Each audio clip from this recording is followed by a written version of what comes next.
Olá a todos e a todas, estamos aqui em Sharm el-Sheikh, no Egito, e ao meu lado, Carlo Pereira, CEO do Pacto Global no Brasil. Estamos aqui num resort e aqui hoje o Pacto está realizando um evento muito bacana, com a presença aqui de muitos empresários, muitas pessoas importantes e iniciando aí a semana decisiva da COP. Qual que é a sua expectativa, Carlo? Olha, a expectativa inicialmente é não estar de terno, né? Porque paletó nesse calor aqui não é fácil. Não tá fácil, mas brincadeira à parte, primeiro obrigado, né, Rodrigo, pela parceria de sempre. E qual que é a expectativa, né? Primeiro que para botar a bola no chão um pouquinho, né? Muitas vezes eu escuto as pessoas falando assim, mas não está decidindo nada, né? Ou então, ao final, não, mas não decidiu nada nessa COP e tal. É que, primeiro, né, a COP é um espaço negocial, né? Então a gente acaba que faz vários eventos paralelos, quando eu digo a gente, a sociedade civil, as empresas, estados subnacionais, etc, etc. Mas a COP é um ambiente prioritariamente negocial e para estados membros das Nações Unidas, né? Então esse é um ponto. Então as negociações, por mais que nas últimas COPs a gente teve uma coisa bastante nova, né, inovadora, que foi de lançamento de algumas iniciativas paralelas, né? Logo no início da COP e tal, essa não é a regra, né? Pensando em COP em si, né, o objetivo da COP são negociações dentro das convenções, dentro da convenção quadro da UNFCCC. A gente estava na COP passada e foi surpreendente até a quantidade de anúncios foram feitos no primeiro dia. Foi uma coisa, e aqui essa daqui me parece já voltando à normalidade das COPs. É isso, né? Assim, só que de qualquer maneira, esse é o outro ponto que eu queria puxar, né? Que aquela COP foi uma COP que era uma COP emblemática. A COP, ela por planejamento, não é que em toda COP a gente discute tudo, né? Por planejamento, em determinadas COPs, elas tendem a ser mais centrais, né? Onde a gente vai buscar ter algumas decisões mais importantes. E tem COPs, para que isso aconteça, né? Tem COPs intermediárias. Essa é uma COP intermediária. Eu digo, até brinco que essa é uma COP intermediária da intermediária, porque essa COP, na verdade, ela está trazendo vários elementos para a COP28, o ano que vem, nos Emirados Árabes, né? Então, por exemplo, aqui a gente está discutindo, e aí já vindo para cá, né? Aqui a gente está discutindo a questão do Global Stocktake, ou seja, que nada mais é, né, esse jargão, mas para dizer que é como a gente vai monitorar todas as promessas que estão sendo colocadas aí. Não só na questão de redução de emissão de gás de efeito estufa, mas também em outras duas questões importantes, que é adaptação e meio de implementação, incluindo aí financiamento, que é outra coisa central dessa COP, né? Vamos lembrar, o Rodrigo comentou, a gente está aqui em Sharm el-Sheikh, Egito, África, né? Então é muito emblemático isso na África. Por quê? Porque aqui a gente sabe que os países pouco contribuíram para o acúmulo de gás de efeito estufa na atmosfera e muito sofrem dos efeitos da crise climática, né? Então essa COP, ela também tem por objetivo a gente discutir, e aí uma coisa importante que já aconteceu, o mecanismo de perdas e danos, que aí eu não estou falando mais em adaptação, né? Adaptação é você se adaptar a alguma coisa. Perdas e danos já aconteceu, você já teve perdas e danos referentes àquilo, né? Então, assim, o mecanismo pela primeira vez entra nas discussões oficiais, né? E aí também a questão de adaptação. Então, essas são duas coisas-chave que a gente vai discutir muito aqui. A gente está dizendo muito aqui que muitas vezes assim, a gente está descarbonizando a discussão, né? Em que sentido? Porque a gente tira o foco exclusivo, quase exclusivo, da mitigação e traz esses outros elementos de maneira central, né? Porque, claro, a gente sempre discutiu ali a adaptação, a gente sempre discutiu o financiamento e tal, mas assim, de maneira mais lateralizada, né? Fato é que a gente vê que os compromissos são bem mais modestos nesse sentido, né? Mas nessa COP a gente está discutindo de maneira central. E para acabar, uma coisa importante também é a questão de sistemas alimentares, né? Então, e essa parte do Global Stock Take que eu falei, né? Que, como estão dizendo aqui, essa COP da implementação. Então, até agora, né? Discussões e compromissos, né? Para que a gente entendesse, enfim, a contribuição de cada país, né? Nessa discussão toda. E aí aqui, e termina na COP do ano que vem, na COP 28, essa estruturação de como a gente vai reportar e como a gente vai acompanhar. Porque, e é uma coisa que acho que talvez não fique tão clara, e é um problema de você fazer uma discussão que é complexa do ponto de vista científico, né? Porque mudanças climáticas, carbonos, é uma discussão ultra complexa do ponto de vista científico, né? Não que haja nenhuma dúvida em relação a isso, mas enfim, a evolução que você tem a cada ciclo, né, de pesquisa, do entendimento do que pode acontecer, né? Ela aumenta, quer dizer, esse entendimento aumenta, e com isso surgem novos desafios, porque às vezes descobre-se que, opa, peraí, na realidade era mais urgente do que se imaginava, mas também novas soluções, né? E me parece, até a gente conversava antes, né, Carlos, a respeito do próprio mercado de carbono, que foi a grande, na COP passada, né, criado o mercado de carbono.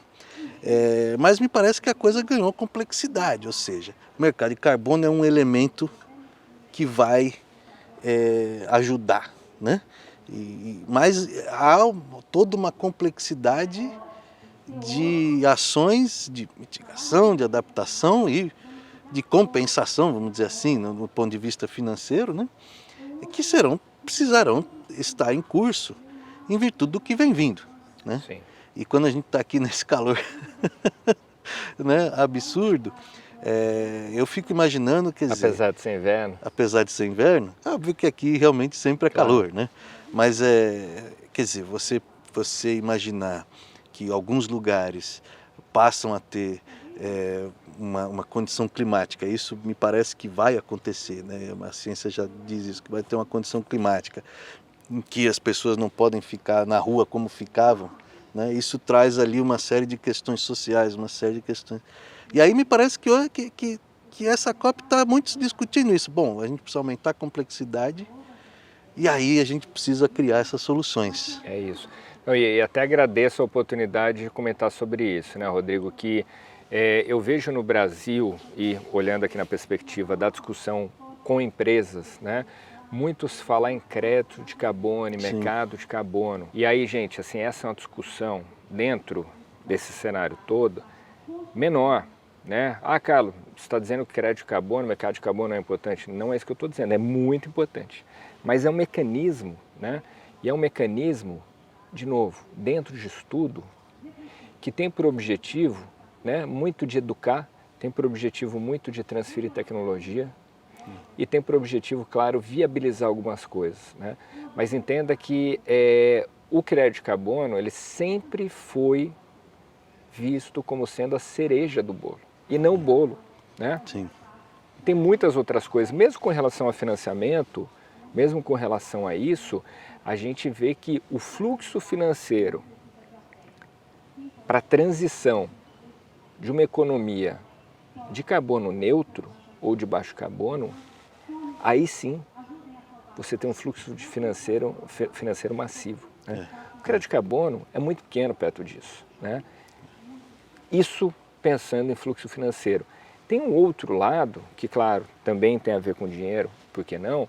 Que é com relação a toda a adaptação das nossas empresas, de novo falando de empresa aqui, né? Então, como que vai se comportar a minha planta industrial em determinado lugar, né? Sim. Seja por uma questão de estresse hídrico, seja por uma questão de, o que já acontece no Brasil, tá? Sim. De aumento de eventos climáticos extremos, como ciclones tropicais e coisas que a gente vê cada vez mais, né? Ou seja por uma questão outra de disrupção de cadeias, né? E até mesmo atrelado a esses eventos, né? Então essa, Rodrigo, é uma discussão muito importante, né? As empresas têm que discutir cada vez mais a mudança do clima, a crise climática, só que, de novo, sim, né? Eu entendo e defendo que tem muita oportunidade para o Brasil nessa discussão, né? Bom seria que não tivesse esse problema, né? Mas tem sim muita oportunidade, mas claro que isso não é o principal. A gente tem que ter uma discussão séria dentro das empresas para entender quais são os efeitos, sim, positivos, mas também os negativos para a minha empresa e para, na verdade, todos os meus stakeholders, entendeu? Isso tem que ser analisado com muito cuidado. Eu vejo, e eu tenho falado aqui com muitos CEOs, empresários, e muitos estão aqui no evento do Pacto, que já começa a ter uma ideia realmente de transição, no sentido de que a economia vai ser diferente.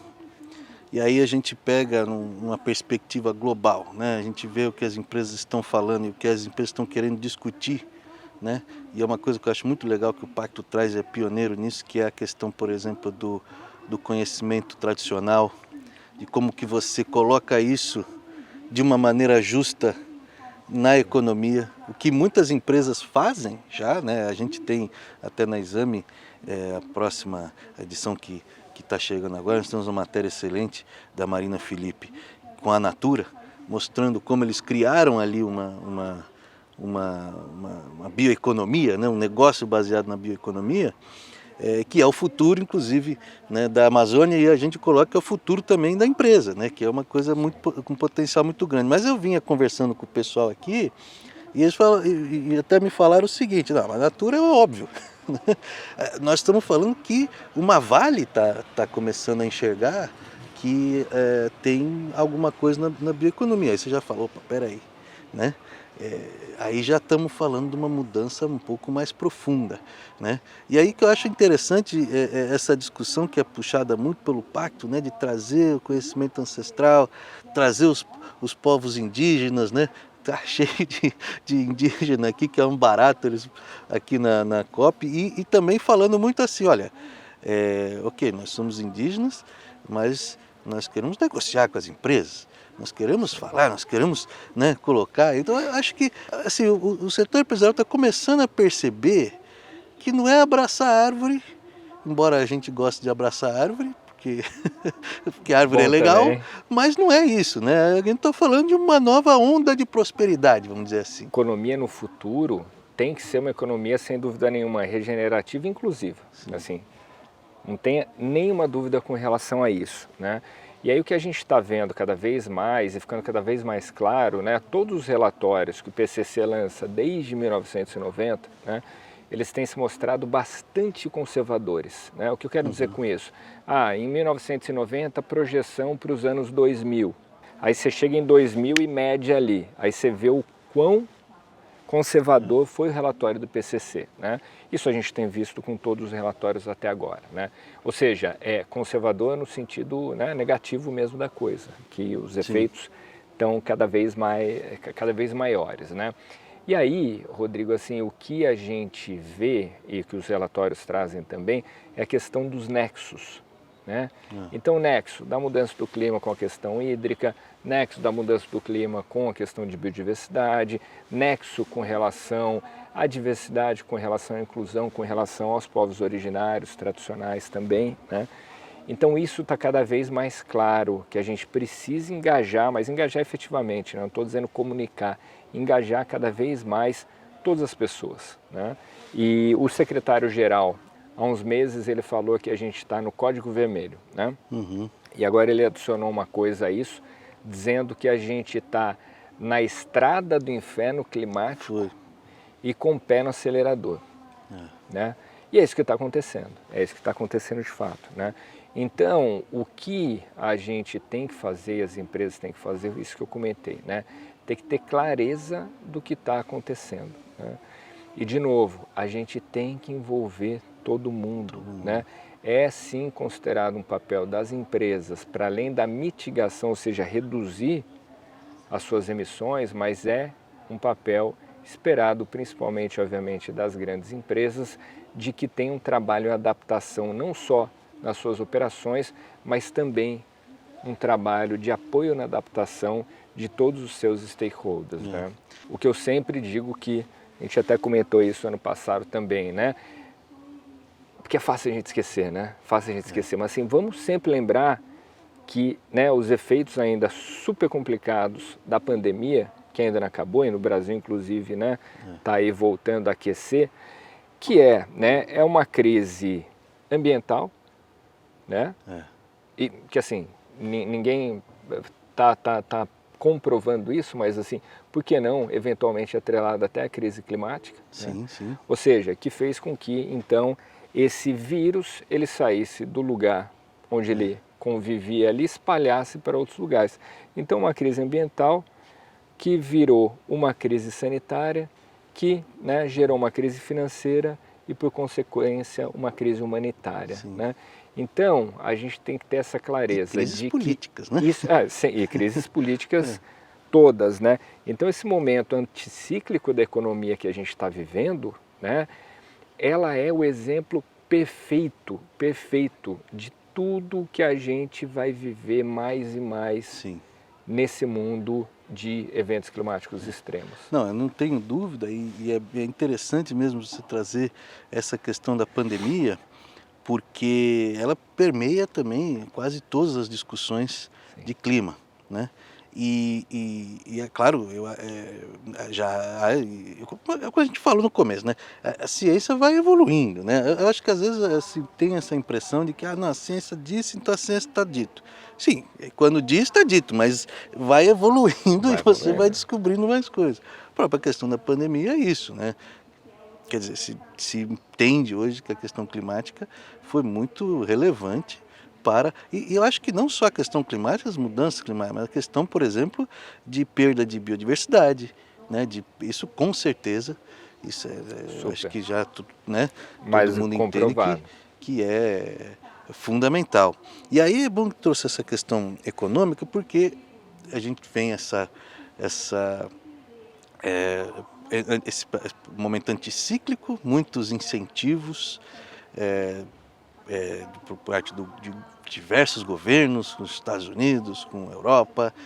E aí tem o Brasil, que começa um novo governo a partir de janeiro, né?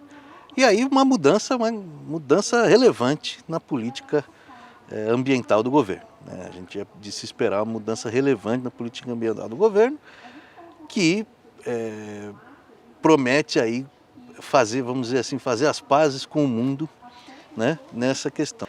Me parece que assim, o protagonismo brasileiro no meio ambiente, ele é dado porque o Brasil tem a Amazônia e o Brasil produz comida como ninguém, né? Tem um agronegócio aí. Então assim, vai ser protagonista na área ambiental, seja qual for o governo. A questão é o que fazer com esse protagonismo.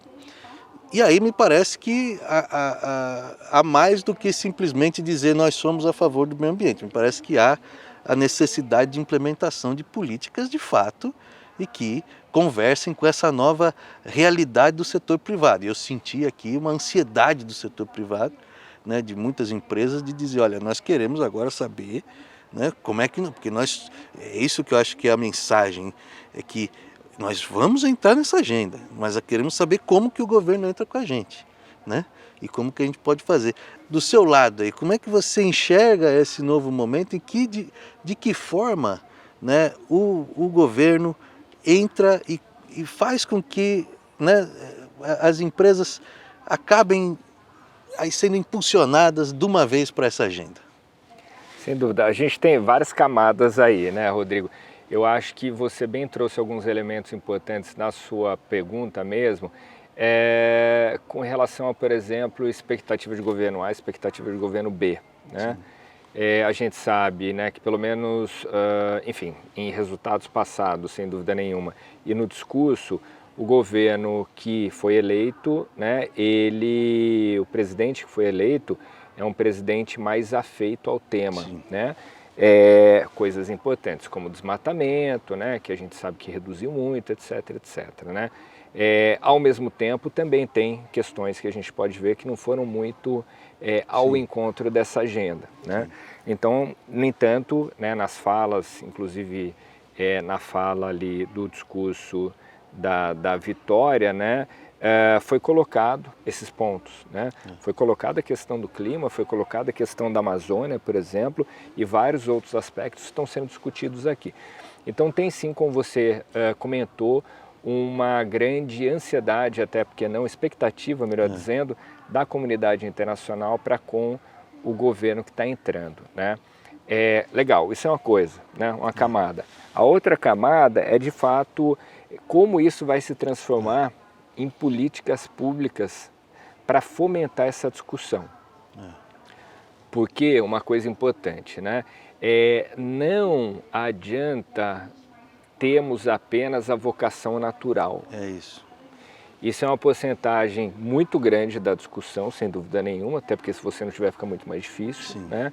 Agora, se você não ter intenção nisso tudo, não vai adiantar, tá? Então você aqui, vou dar exemplo de novo para materializar. Quando a gente fala no etanol, né? Ou quando a gente discute a nossa matriz elétrica ou a nossa matriz de energia primária, né? A gente fala, olha, não, vocação natural, então o Brasil está aí por conta disso, né? Mais ou menos, né? Se hoje a gente tem o etanol tão consumido, né, e adicionado, 27% da nossa gasolina tem etanol, né? A gente tem sempre que pensar isso, fora, né, o consumo ali de quem coloca só o etanol no tanque, vocação natural, legal. Então, né, terra boa, terra suficiente, sol, todos os elementos ali para a gente ter uma produção enorme de cana-de-açúcar. Legal, mas isso só não seria suficiente não tivesse no passado uma intenção real, e aí eu não vou dizer do governo, mas da sociedade brasileira em estabelecer esse novo combustível. Mas o próximo governo, ele tem, sem dúvida nenhuma, que conversar muito com a sociedade, né? Com governos subnacionais, prefeituras, né? Municípios, estados, mas também com o empresariado e com a sociedade civil. Esse diálogo tem que ser feito, tem que ser aberto, para que a gente consiga, de fato, ser o país que a gente pode ser nessa agenda, tá? E aqui eu não estou falando, né, gente, de um contraponto, né? Então quer dizer que agora a conta do clima está no Brasil, o Brasil vai ter que salvar. Não é isso. O que eu estou trazendo aqui, inclusive, eu, muito honestamente, aí não é nem a posição do Pacto Global, mas é uma posição muito minha, eu acho justa a discussão, né, que inclusive governos do PT sempre defenderam, e esse governo que está por aí ainda também defendia, ou também defende, que é a questão da responsabilidade comum, porém diferenciada. Né? Que assim, é legal, né? A gente tem vários estudos aí que mostram que o Brasil, ao longo das últimas décadas, né, ele foi sim um dos maiores emissores do mundo, né? Mas historicamente a gente sabe que, apesar de um ou outro estudo falar que sim, né, estudos esses colocam aí, não vou entrar muito na questão técnica, mas desde 1850, mas a gente poderia pensar na história como um todo, tal. Mas independentemente disso, eu acho que sim, tem essa discussão a ser travada, sabe? Mas, de novo, isso aí só uma volta que eu dei, mas o que importa é que, sem dúvida nenhuma, é necessário uma nova economia global, economia essa que favorece muito o Brasil. Favorece isso é muito fundamental, o Brasil, né? Isso é fundamental. E só de novo, alguns exemplos para materializar. Fala-se muito e já, na verdade, tem vários mecanismos aí para taxação de produtos, e taxação essa baseada em carbono, né, em conteúdo de carbono desses produtos. Olha, quem tem hoje já, né, melhor aço do mundo nesse sentido, melhor alumínio, né, mesmo a agricultura. Então, gente, a gente está falando de uma oportunidade que é muito grande para o Brasil. Eu acho, você falou uma coisa que é a ansiedade, né? E eu sei que alguns empresários, muitos empresários estão ansiosos porque eles estão vendo a oportunidade. Agora, a gente, Carlos, a gente está falando disso há tanto tempo. Tanto tempo. Imagina a nossa ansiedade. E é engraçado porque essa questão do aço, por exemplo, outro dia foi lá na Exame, não vou falar o nome da empresa, mas foi uma empresa de aço, e foi lá dizer que eles têm um aço verde. Mas não é que eles fizeram alguma coisa para o verde, é porque eles descobriram que é verde. Que é verde. Eles descobriram porque eles emitem muito menos, obviamente, do que os concorrentes. Então agora eles estão aí sem fazer nada, eles estão se posicionando como aço verde. Mas é isso, é fantástico, né? É fantástico, é isso. E isso é muito interessante, né? Porque de fato o Brasil, e aí sim, né, por conta de tudo isso que a gente montou ao longo das décadas, né? De novo, intenção associada à vocação natural, faz com que nossos produtos eles sejam assim, né? Fora outros, né, Rodrigo? Então vamos pensar assim, por exemplo, fala-se muito hoje em dia em hidrogênio verde, né? Assim, eu não consigo aceitar como cidadão, né, algo menor do que o Brasil ser a principal potência nisso. Não tem, entendeu? Não tem dúvida. Sabe, assim, o fluxo financeiro está vindo. Então, por exemplo, a governadora Isolda do Ceará assinou aqui um acordo, né, de 9 bilhões de reais, salvo engano, né, mas se não foi nesse sentido, né, nessa ordem de grandeza, né, e para a produção de hidrogênio verde, né. Não só isso, a gente viu agora, por exemplo, a aquisição da ArcelorMittal, né? Sim. Pela ArcelorMittal da siderúrgica ali em Pecém, né? E muito do argumento, né, mesmo da holding internacionalmente, foi com relação a potencial de se produzir ali um aço de menor emissão de gás de efeito estufa, né? Então, ou seja, são elementos que mostram que a economia está indo nesse sentido. Sem dúvida. E, de novo, a gente tem tudo para capturar essas oportunidades, mas a gente precisa, e aí voltando para aquilo que você bem comentou, né? A gente precisa ali de uma estruturação da sociedade brasileira, governo, sociedade civil e o setor privado, todo mundo ali concatenado para que a gente consiga aproveitar essas oportunidades de geração de valor. E o Pacto está aqui fazendo essa mediação. É isso, é isso. Muito legal. Carlos, muito obrigado. Obrigado. Já tradicional nossa entrevista. Tradicional entrevista. Bom, é lógico que nós vamos fazer outras entrevistas, não vamos esperar até a COP28, mas também estaremos lá na COP28, com certeza, e faremos mais uma entrevista. Bom, Carlos Pereira, agradeço aí a sua audiência. Até a próxima.